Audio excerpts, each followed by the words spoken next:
We hear a lot about this idea of weaponised incompetence. It's when the person doesn't know how to pack the dishwasher deliberately so that they never have to pack it again. It's when your boss doesn't know how to PDF something and so they always ask you to do it. There's heaps of examples about weaponised incompetence. We're going to get into how do you handle weaponised incompetence at work? What can you say to get around it if you're dealing with it right now?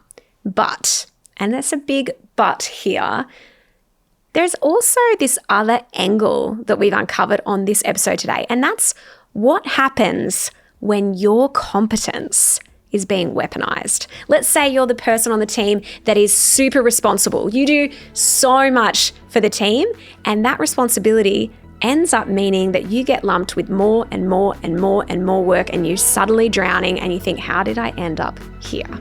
Well, Emily, Bowen and I are going to get into this today on the episode. Let's go. This is a podcast about making work work. You'll learn about leadership, career growth, and how to navigate those weird work challenges. I run a HR consulting business called Boldside, where I help leaders build epic team cultures. If you lead a team or run a business and you think I can help, let's connect on LinkedIn. My name is Shelley Johnson, and this is Work. I had this realisation that I have been weaponising my own incompetence. Do tell, Shell. You're like, do tell, but I know. I know, but I want you to be the one to say it out loud. You want me to confess? I do want you to confess. I mean, tell everybody what it's like I actually to be on the other side of communication with Shell. Well, it's so funny because I was writing this article actually for Sydney Morning Herald, and we'd been talking about with their editors what are some themes that we could talk about. And I was like, what about weaponised incompetence? And they're like, yeah, cool, that sounds like a good one, let's go. And I was like trying to write these ideas and I'm like, oh, actually, I do this. You're like, where have I seen this in other people? Oh no, hang on. And so and it was like this moment. It's weird because any long-term listener will know this. I've said so many times on this podcast, my attention to detail is so bad. Like, you know that about me. I've said it very openly. I've confessed that. Yeah, you are very good at owning your things. Yeah. Owning them. Yeah. But then I realised I'm very open, quite vulnerable to own a failure, a weakness. But what I realised with this particular one is I will actively own it and do nothing about it. Okay, so let's get more specific. What are you talking about? Okay, so an example would be, one example is skim reading. Like, I am a notorious skim reader. So I'll get an email, and especially when they're long emails and they're quite detailed, and they'll have like multiple questions in them, and I'll just respond to the first question and forget that there's two other important things. I'll be like, I've done my part here. Yeah, and I think what I've learned, even text messages are a big one, right? And what I've learned is either to ask you one thing at a time, which I don't know if condescending is the right word, but I don't want to come across as if I'm like babying you doing that. The alternative is I just get okay with being like, well, she didn't answer the second question, so I'll just ask it again like I've never asked it before. Like I didn't ask it three texts ago. But it is really bad. And it was just I know we're laughing about it, but it was a bit of an epiphany moment because I started trying to write this article for what does it mean when you're dealing with someone who is weaponising their incompetence at work. And what that means when we say weaponised incompetence, this is what it sounds like, and this is how I do it. I would say to my team, who I've very openly said this many times, hey, like, I'm just really bad at attention to detail. Like, I just skim read stuff. So like, just know that about me. And then instead of it being my problem to solve or a development area that I should work through, I'm just making it everyone else's problem to work around, which is exactly what you're describing. You then have to work around the incompetence.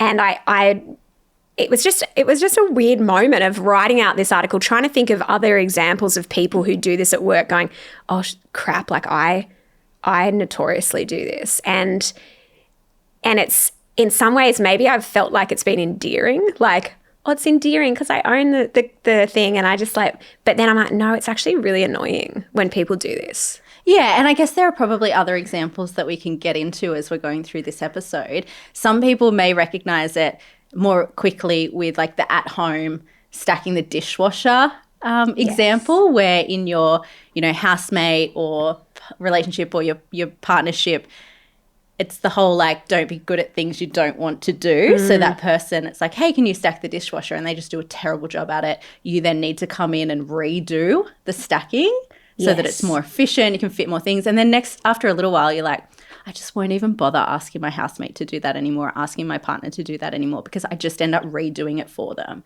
You know, it ends up becoming my problem. But I mean, this is about work, so we'll get into plenty more work examples. But I do think the romantic relationships, like it's going in romantic relationships, it happens all the time, but we probably haven't talked enough about it is so prevalent in workplaces. And there's so many like funny memes about my boss who's paid $300K who can't export a document to a PDF. And like just being like every time knocking on like your desk being like, oh, can you show me how to export this document to a PDF? And being like, dude, like surely you can just Google or ChatGPT how to do this. Yeah, totally. And particularly and let's not get too bogged down in you as an example, but we're talking about people who are like, they're clever enough to learn the new skill. They're this is not a question of intelligence or ability to develop your skills.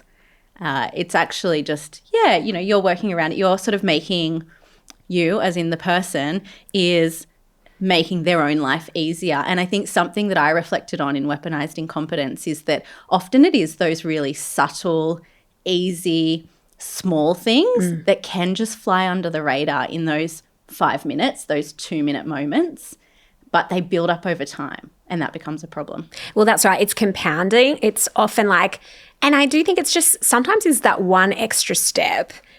And I imagine tech teams have it all the time. Like IT teams who are like, have someone come with their laptop and they're like, it's not working. Like, have you put a ticket in? Yes. No, but it's just like, it's just not working. Have you tried to turn it on and off? No, like, what have you done yourself? Well, you're here, so can you just solve it? And it's, again, it's that thing of just the extra 1 or 2 steps you could have taken to solve your own problem instead of making it my problem. And so I think there are common parts of an organization that would see this a lot. Like I often think about HR teams see it a lot where a manager will say something like, oh, I'm just really not good at conflict, so can you have this tough conversation with my team member or can you give them a written warning because I just don't know how to do it? Do you know the other one that might resonate with people, particularly, I mean, you mentioned IT, but I think of like engineering where there's a male dominance and then you've maybe got a minority female presence. Maybe there's only one female in that team and somehow they end up being the person that's making sure there's a jug of water and some glasses on the table ready for the meeting or I'm not sure if anyone takes minutes anymore, but, you know, those administrative or more housekeeping tasks, organising the birthday cake for the team member, for everyone to come together that month, like those sorts of more feminine, historically, responsibilities at home can start to creep into how weaponised incompetence shows up at work as well. And it's like really interesting because sometimes it might be framed as like, you're good at that, so can you sort it, versus actually we need to share the load here and it shouldn't always be one person's job to take the meeting minutes or one person's job to make sure the room gets tidied at the end of the meeting. Like I think that is a really common example where some people end up having to pick up the slack because other people are like, well, I'm just not good at it. Yeah, absolutely. I think that whole I'm just not good at it is a real disguise that can hide weaponised incompetence at its finest. Do you want to grow in your career? Are you after a fresh start or some inspiration? Or perhaps you're in a career crisis? The book Sort Your Career Out and Make More Money by Shelley Johnson and Glenn James is such a great resource at any stage in your career. It will give you practical strategies for things like getting a promotion, making more money, moving into a leadership role, taking career risks, or if it's time to quit your job, and so much more. You can find Sort Your Career Out and Make More Money wherever good books are sold or via the link in the podcast show notes. It's also available as an audiobook. Just to dig into this in a bit more detail around what it looks like at work and how to handle it, because I think having practical examples, and I've been reflecting on, okay, well, if you're seeing this in your own workplace, how do you handle it? And I'm just thinking for my own team, how would they handle it where they're like just actually, Shell, do your own work sometimes. Yeah, or hey, Shell, can you carry this load? And again, like we're talking about often pretty simple, subtle, in the moment things where, look, let's just riff off of let's your do thing it. for a little bit longer because it does allow us to get super practical. I feel like confrontation is so often, for most of us, harder. So even though I'm comfortable enough with confrontation, in that moment where maybe we're bouncing text messages back and forth, it's like, do I have the energy? Is it going to take more energy for me to say, hey, Shell, I need you to actually carry the load here of reading my message properly versus I just shoot off within 15 seconds a re-ask of the question that hasn't been answered. And I might be okay with confrontation, but actually for the sake of 15 seconds of my time, I'll just re-ask the question. And in that moment, that might feel easier for me as like a teammate. But over time, that can wear thin and it can become something where I'm like, oh, got to do this again. It's the resentment. Yeah, and that resentment totally builds that compounding factor. And I think about, it's really tricky. So I this is where I was thinking about the nuance of this, right? Because on one side we have this weaponizing your incompetence to make your life easier.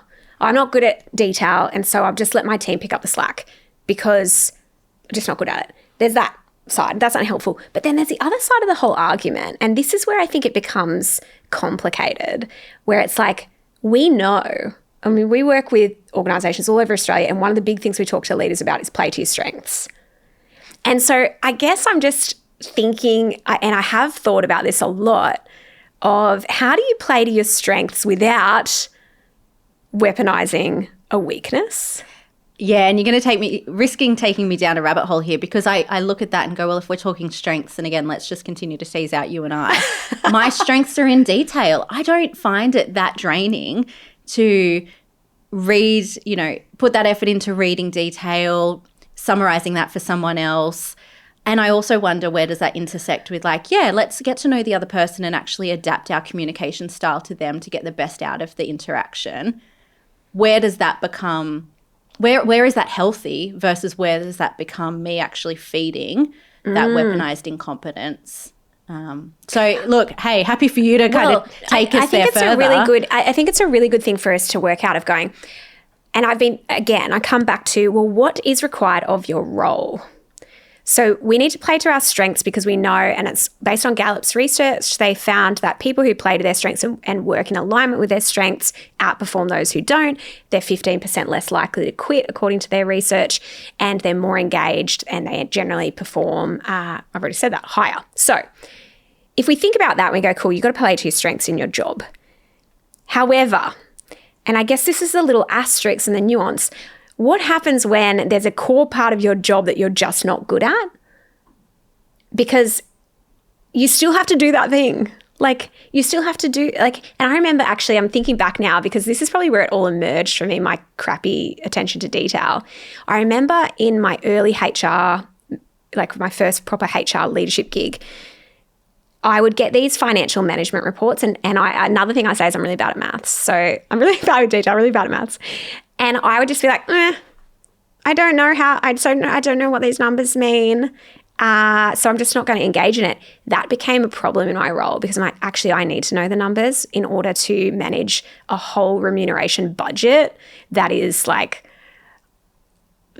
millions of dollars. And I think what we're starting to get to here is impact, right? So if what you're talking about in regards to, I'm not good at this, it's not my thing.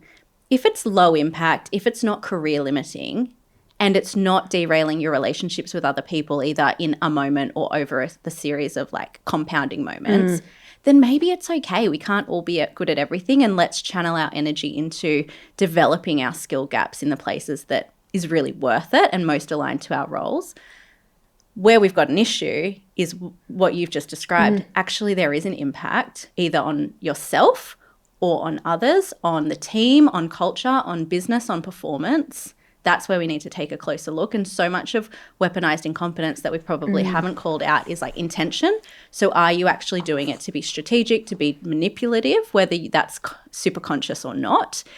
And also, are you actually using that weaponizing incompetence, I guess, way about you to be strategic, to be manipulative? And that's a great call out, because I remember, like, I'm just thinking back to that example. Once I realized, and I love your call out there, it's about impact. So looking at your role and going, is this non-critical? Is this low value? And putting heaps of energy into it is actually not going to serve me in my career, and also not going to have a big impact on the business either way. So if that's the case, then yeah, you're not going to put heaps of energy into developing in that area. I remember when I realized, oh crap, I really need to actually invest some time in understanding how to manage the budget, how to understand the numbers better. And the CFO was amazing. He did like some coaching with me. It was such a gift in my career. He spent all this time. And I think when it is high impact on your role and it's a skills gap, what are you doing to close that gap and being intentional about it, rather than just being like, I'm just not good at it. Like that, it's not cute. Like it's not cute. Like it's not. And I think that the other thing, maybe just for a moment of self-reflection for anybody listening, is if you're trying to work out, oh crap, like do I weaponize incompetence? Listen for yourself when you say, oh, I'm just not good at that. And then try and understand why you're saying that. Or, yeah, I don't really like doing that. Because you need to understand, where is that coming from as well, I feel. Yeah, like are you saying that to make it someone else's problem? Yeah, are you saying that to make your own life easier? While making other people's life harder. Yes. Because I think that's the difference. It's like if it makes your life easier and it doesn't have an impact, well, cool, great, go for it. But if it makes your life easier while making other people's life harder, which is the dishwasher example, or the person that doesn't know how to pack the kids' lunches, and so they're like, oh, sorry, can't do it. Mm-hmm. I've butchered it this time. I forgot their sandwich. Yeah, you will not be asked. It's like, I think I said it earlier, but this idea of, I just won't be good at something I don't want to do, when actually you're a highly capable, highly skilled person who could learn that thing. And so, again, I love what you said of coming back to, I think it's really worthwhile to list out, does this thing, is it career limiting? Is it core to my role? And if so, yes, play to my strengths. But it's really, I'm such a big believer in play to your strengths and focus on one skill gap at a time. And so if that skill gap, you might boil it down, because there's, for most of us, probably 5 or 6 skill gaps we're like wanting to go after. Just focus on one thing and be really intentional around, okay, how can I get better at that one thing and close that gap and then move on to the next thing? Because there's always going to be stuff that you think, oh crap, I need to develop in this and this and this and this and this.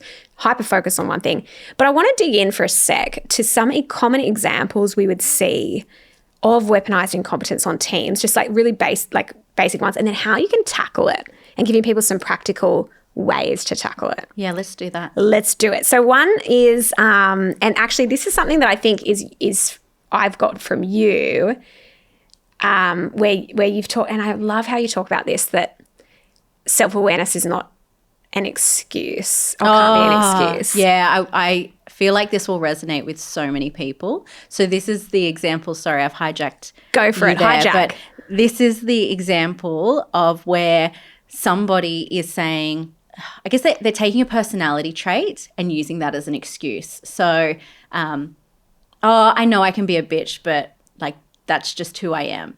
And that therefore apparently gives them a clear runway to be rude or direct or blunt, So I think some of that language around direct and blunt can be used as an excuse for not putting the effort into delivering your message or communicating more kindly. Yes, exactly. So it's like the license to be offensive. Yeah, because that's just who I am. And I think I remember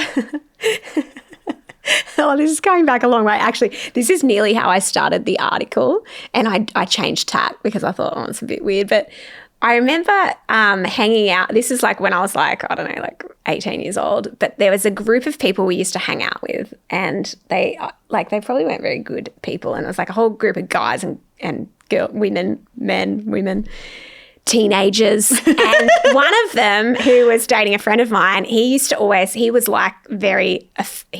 quite offensive as a person. And he would say this one liner, and he'd be like, "It's who I am, try change me." Oh. And I remember being like, you've got to be one of the worst people I've ever met. Do you know the other one, actually, now you get me on a roll? For anybody who watches some good old reality trash on TV, and hey, I'm here for it after a long day myself. But this idea of, well, that's just my truth. I'm just speaking my truth, and that giving license to basically say whatever you like to whoever you like. I think, yeah, those excuses of just like it or leave it. And it's interesting because when you hear it come up, and there are obviously some of the more extreme versions, but there's definitely more subtle versions at work. So I do think it's working out that when you're using your personality as an excuse for behaving poorly at times, or another example, and we kind of touched on it, is people who are fully conflict avoidant that don't, especially if they're in a leadership role and they're like, oh, I really hate conflict. So I don't know how to address it. So I'm just going to leave it. It's like, well, cool. But if we go back to what we said before, that's actually a critical part of the role. So if you're unwilling to work on that skill set, then you probably need to rethink your career. Because if you want to be in leadership and you're unwilling to address conflict, you're going to struggle. And this is coming, I love your clarification of, is the particular skill gap high impact or low impact? And if it's high impact, you have to be able to upskill and develop in that area. Yeah, absolutely. Have you got any other examples there before we move on to Well, no, I also talked this? about the PDF example. I think tech is a big one. Like people saying I'm just not good with tech tends to come up, where actually we can all be upskilling in that space. I think it's good to have some one-liners and how do we actually handle when you see it happening to you or when you're observing it, how do you handle it? Especially if it's with a peer where you feel like, oh, I don't know how to say this. So if someone keeps like giving you a particular task that sits with them because they're like, I'm just not good at it, you could say, hey, Jack, I've noticed you keep handing this to me because you say you're not good at it. I'm happy this time to show you how to do it, but I can't keep owning it for you. Yeah, and look, I think great strategy. It is somewhat like that could feel somewhat confrontational for somebody to use that script. What I think is maybe the importance in that though is you're taking it and treating it as a skill gap and something that the other person can learn. So regardless of how you deliver that, one or two liner that you've just given us a script for, I feel like the outcome that you're looking for is how do you actually put some learning in place, a procedure in place, a system in place. That means you're setting a boundary and you're going like, hey, I'm being super helpful this one last time. But like next time, let me, teach a man to fish, so to speak. Like, let me show you how. And again, I know we've talked on this, but remembering that it's often those small moments where it feels like, oh, do I confront this issue or do I actually just do it for them? It's only going to take me 2 minutes, whereas it'll take 10 if I've got to have the conversation and then show them how. And then is that even going to work? How are they going to feel about that? But it's so worth it to avoid that resentment building over time. And I'm just even rethinking how you could say it more gently. Maybe it's even saying, hey, let me show you this and then you'll be able to do it for next time. Yeah, and I think depending on the relationship, you could actually have a pretty lighthearted, almost a little bit of a joke about it and try and bring a bit of humor into it, particularly if it is something like the PDFing or the printer, like, hey, my sheet of paper is not coming out of the printer. Okay, well, have you checked? Has it got paper? Have you actually had a look at what the warning is on the screen? Like, I don't know if anyone prints anything anymore, but we are sitting here with paper on But also, I feel like the ultimate person that's weaponized their incompetence person, the printer is just a case study in weaponized incompetence. It's like, why are we still – there is this really good meme that's like, I have to train my parents how to use the printer and my kids how to use the printer. Yes, like our age group. Our age group. Yes. And it's like, why are we, like, I hate printing. Printing is it's just the worst. Anyway, I do like that idea of like, how do you also use humor? I want to talk about, just getting into, and I think it's good what you say about boundaries, because it does take energy to put a boundary in place. It actually takes effort. But I like your kind of framing there. Have you had a go at it yet? What have you tried already? What have you done? So before you jump into solve it, just asking them a few questions to get them thinking, what have I done? And if it's like, well, nothing, well, can you go and try those things is kind of what you're implying. I want to just one more thing around what happens if it's your manager. I'm so glad you went here, because something that I came across when I was thinking about this topic in readiness for today was almost this disguise that can happen where, okay, I'm going to try and paint this picture for you. I hope I can articulate it well. But you know where you've got that manager who actually will take a tricky situation, maybe something that comes up time and time again, and you're in the team, you're super reliable, you fix problems, you deal with situations. So they come to you and they actually disguise it as like this development opportunity, but actually it's them avoiding doing it themselves, or it's them weaponizing their own incompetence, but wrapping it up and disguising it in a development opportunity for you. And I thought that's such an interesting one, because then you're trying to determine like, okay, there's a power imbalance here. You know, my leader is asking me to do something, but also I'm not confident that this is actually high value work for me to continue to do. Or maybe I'm not confident that this is actually, in inverted commas, my job. It feels more like it should be the manager's responsibility, but they're just, they're weaponizing their own incompetence through delegation. Does that make sense? It does. And actually, I got this message last night on LinkedIn from Mel, and this is what she asked. So I think it really links in to what you're saying there. And I think it'd be good to even dig into some examples of what this might look like for people, because again, it's subtle. All of this is, it's so often subtle and hard to spot. And also difficult to accuse anyone of anything. Which is why it goes on for so long, because often if there's a level of self-awareness on part of the person about their own incompetence or gaps, we're much more likely to be like, oh, okay, cool, they get it. And so They're often self-aware. it'll come with a smile. Like if they're asking, I know we keep banging on about these PDFs, but if they're asking you to help them with a PDF, they're not doing it in, I guess, a rude way or an ungrateful way. They're doing it in a probably overly polite, super grateful, really friendly, thank you so much kind a bit of way. like self-deprecating. Like, oh my gosh, I'm so hopeless at this, but like, thank you. That is hard to say no to. It's really hard to say no to. It's hard to say, what have you tried so far?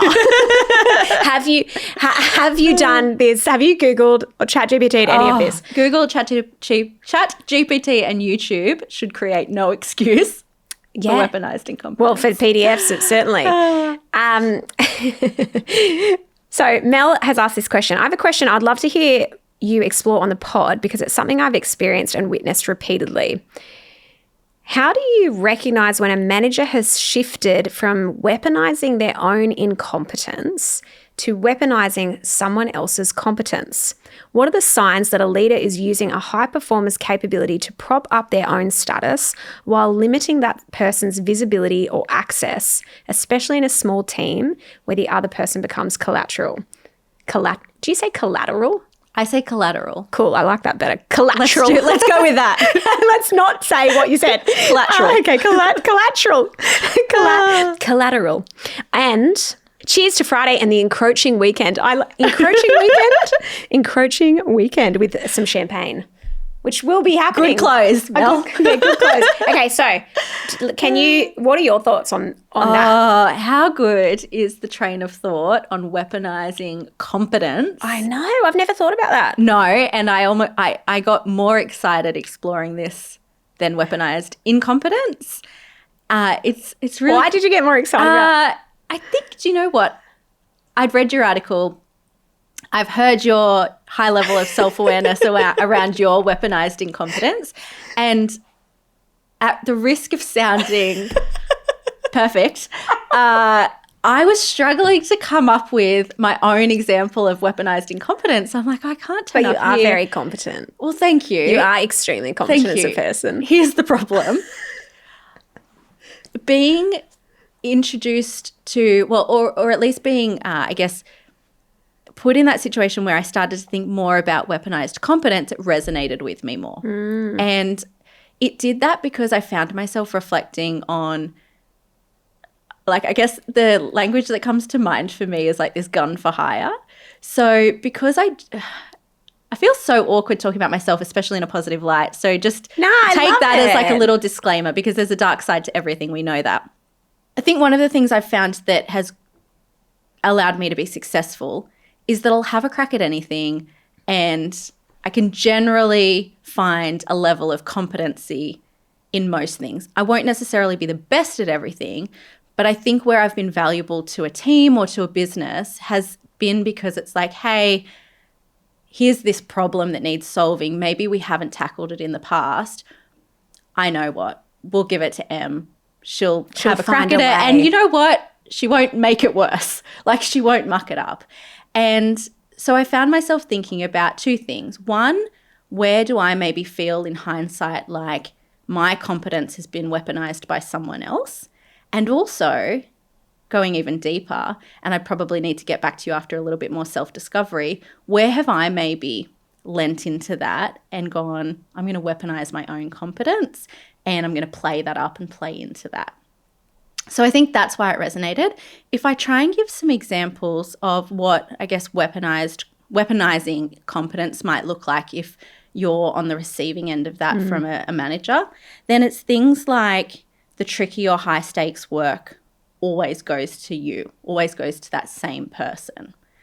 It's, and you used this language before, Shell, having a manager say to you, oh, you're so good at this. Like, I'm going to give it to you because you're just so, can you handle this? Because you're just so good at it. But it's not coming from a genuine place of that really being the highest impact work for you to do. It's actually just coming from a place of that, making that manager's life easier. It's also when a manager might find a way to inflate their own status or the perception of their own results and outcomes through your actions and competencies. And also, and this one gets me a bit riled up, it's when a manager will actually block someone's progression. So I think here about internal like promotion opportunities. And you are so valuable to that manager in the role that you're doing because you're so highly competent, they can just rely on you so easily that they'll actually put in place measures to stop you from moving on into other parts. Yeah, it's worth the H word. It's so bad. Yeah, and that's not an experience that I've had, but it is one that really resonated with me because I've been talking to a friend recently who's having that experience, and maybe we can discuss that a little bit further. But I feel like the interesting thing about a manager weaponizing competence is, again, like they're not necessarily a bad person, but what they are doing is they're either with a certain level of consciousness or maybe it's somewhat unconscious, they're leaning into making their own life easier. They're leaning into, you're super competent, you make things feel easier, you make things feel more secure, more stable, more risk-free.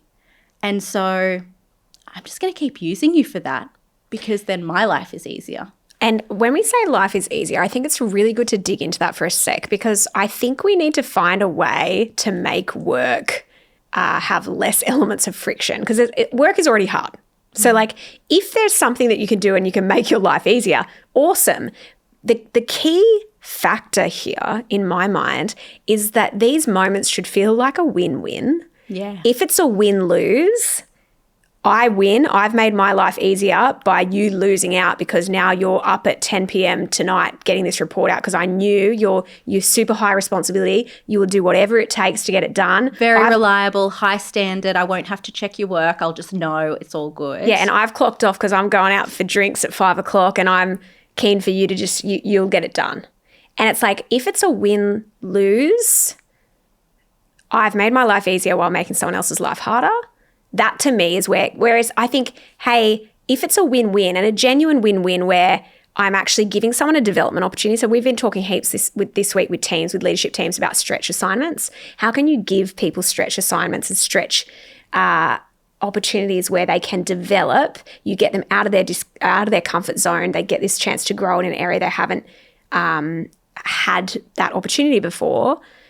That to me is a really positive thing. It should be a win to that person. So if I'm saying to a team member who I know they want to grow in their presenting skills, their ability to public speak, and I'm like, I can help you with that. I'm going to give you an opportunity that's going to be out of your comfort zone, not to make my life easier because I know I could do it really well. I'm going to do that because I know it's going to be uncomfortable for you, but you're going to grow as a result. It's going to be good for your career. That's a win-win in my mind. Yeah, absolutely. I I have a meme for this one. The one that came to mind for me, I love pulling it out every now and then, and it's like, my work has this really cute thing they do where when you're good, like really good at your job, they give you everyone else's as well. And I just feel like that sums up this idea of if you're that person who's at high risk of your competence being weaponized, it is because you're the super reliable, super high responsibility, achieving, stable, secure, safe pair of hands. And for me, this idea of like, well, when is it stretch versus when does it start to become that you're just being taken for a ride, basically, can also come from the repetition. Like, is it still stretching you, or is it actually something that you've done 100 times before? Someone else could absolutely be upskilled in that space. That load could be shared. But for the manager, if it's the difference between coaching and upskilling someone else versus just flicking it to you and knowing you'll handle it. Yeah, you'll handle it. That's when that balance can start to shift for me. It's one of the warning signs. And that's I do love that meme. I think that is a really good example. And we've all seen that happen, right? If you're someone who, because again, I hadn't, until Mel sent this message through, I had never thought about the idea of weaponizing someone's competence. If someone's dealing with this or observing this, or they themselves feel like, oh, that's happening to me, what would you recommend they do about that? Because I guess if you've been that person and you're suddenly trying to unwind some of that could also feel career limiting. Yeah, particularly, again, coming back to this idea of the power imbalance, like I think there's a serious sensitivity to confronting this when you're dealing with your manager. And so I actually found myself jotting down some ideas that went to, let's be strategic, not confrontational in this situation, which is a little bit different to when we're talking about dealing with someone who's weaponizing their incompetence. So I've already covered off on a couple of my first thoughts on this. One of those is asking yourself, are you being developed or are you being used as a gun for hire? My words. Then the other question that I thought, let's just ask ourselves that early is like, if you step back from those individual requests and those moments, have a look at the big picture, and is this stalling your growth or are you still in control of your career? So again, it's like double checking, is this actually keeping you in that stretch zone or not? Yes. Now, once we've done those couple of things, if we're concerned, this is when I feel like you want to get a little bit more practical, again, not confrontational, but a little bit more practical in some of the conversations and how you're handling those with your manager, and start to have that conversation around like priorities and trade-offs. So if they're coming to you and they're saying, hey, can you just handle this report? Rather than just taking it on and being there at 10 p.m. at night while they're, I don't know, off to 5 o'clock drinks and sitting in front of the TV with their family, you can instead go, no worries, happy to do that, but can we talk about what I might not do or what I might deprioritize in order to fit that in? So it's just a really simple switch. And that's not going to solve the problem, but it's just, another step. And it's just a shift in the conversation rather than continuing to let it all be loaded onto you. Also having a conversation about this idea of, rather than just doing, actually go, how can I shift this into designing a solution that means that other people can support in the future? So the load is shared. So like, yeah, I could do it. I also know that Sally is really keen to learn more about these reports that we're writing really frequently. So I'd love to take this as an opportunity to actually upskill Sally. If I can just get an extra day on that deadline, it'll allow me to work with her, and then I won't be the only person in the team that we rely on to do this work. Yeah, that's beautiful. And then next time it comes around, you're actually able to go, well, what about Sally? I taught her how to do it last time. Maybe this is a good opportunity for her to have a crack herself this time. That's a really, really nice way to frame it and position it. The next thing I think you would do, or I would recommend you do, is away from these moment-to-moment, day-to-day kind of task or responsibility requests, actually make sure you're having a conversation with your leader about progression. So if we come back to this idea of any progression being blocked because you're really helpful and handy to have where you are. Have a separate conversation with your leader that says like, hey, if this is my goal for 12 months' time, what needs to be true for that to happen? What does that need to look like? Now, if they're giving you a vague answer or you're getting more of that sense of them blocking you, then I think that's a big red flag, and you need to consider if you can't change the nature of that relationship, well, how do you actually change your environment?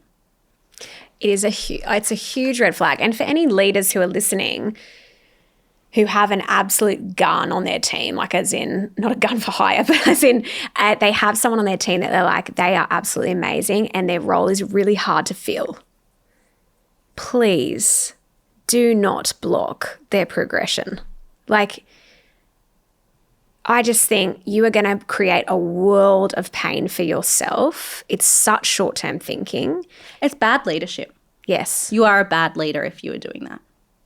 And it's like the job of a leader is to think in the interest of the enterprise, not in the interest of my immediate team. And we seriously, we train leaders on this every single week. How do you think about the organizational lens, not just what's good for my team? And if you're only thinking what's good for my team, do you know what's good for the organization? That we keep high performers. Like that is the thing that differentiates an average team and a great team is the critical mass of high performers. And if you are not creating a pathway for high performers, let me tell you what's going to happen. You will end up with an underperforming team in the long term. You'll become known for a leader that doesn't develop their people. And also, you're not serving the organization, which is what leaders are there. Like leaders are there to help the organization win, not just help their own team win. Or help themselves. Yeah. And it's just, it annoys me because I think, and we work with so many amazing organizations. I was talking with one this week they were like, they have so much internal progression. Like they're such a fast growing, amazing business. They're like, all they do is find pathways for people to develop internally. They don't hoard people. They're like, you know what? I'm going to miss having you because you're amazing. But if you can move into this role over here and add value in the organization somewhere else, I'm going to do everything I can to help you get there, even if it means I'm going to be onboarding a new person that's not going to be as good as you. Yeah, and better to have them in the organization than not at all. And if they are still in the organization, they can help with the onboarding. They can help with the transition. They're still there, only a phone call or an email away. If I can give maybe just a final piece of advice in my experience to you, if you are somebody that's in that sort of space of being, your competence is being weaponized, it's also not to treat this as like, try to avoid treating this as an emotional situation and really do map out your big picture, be strategic, take those development opportunities where you can, start to network across the business as well. So bring some breadth to your relationships. I think where it can be challenging is if you feel like you've only got progression opportunities through that one channel of your current leader. That doesn't have to look suspicious. It doesn't have to be going behind the back of your current leader. But it is smart in any situation in your career to actually be building advocacy through other people in the business as well. And then that way decisions become bigger than just that leader that you have. I love it. I think it's really interesting. It was such a flip on where I thought we were going to go with this because I thought we were going to really heavily go into this idea of weaponizing competence. But I love actually looking at the flip side and the reverse of it. Hey, if you enjoyed this episode, here's what I want you to do. Share it with someone who needs to hear it. Maybe it's someone from your team. Maybe it's a friend. Maybe it's your boss. I don't know. Maybe it's a subtle hint to someone who's weaponizing their own incompetence or someone else's competence. Exactly. And we'll put a link to that Sydney Morning Herald article. There's actually quite a lot of the one-liners we spoke about in that article. We'll put that link in. And give us a 5-star rating on Spotify or Apple. Thanks, Em, for hanging out. Thanks, Shell. If you have enjoyed the show today, forward it to a friend, colleague, or family member who you may think it would benefit. Shelley's business Boldside provides leadership training for a variety of different businesses. To learn more, visit boldside.com.au. If you would like to book Shelley to speak at one of your events, please reach out to the team via moneypodcast.com.au.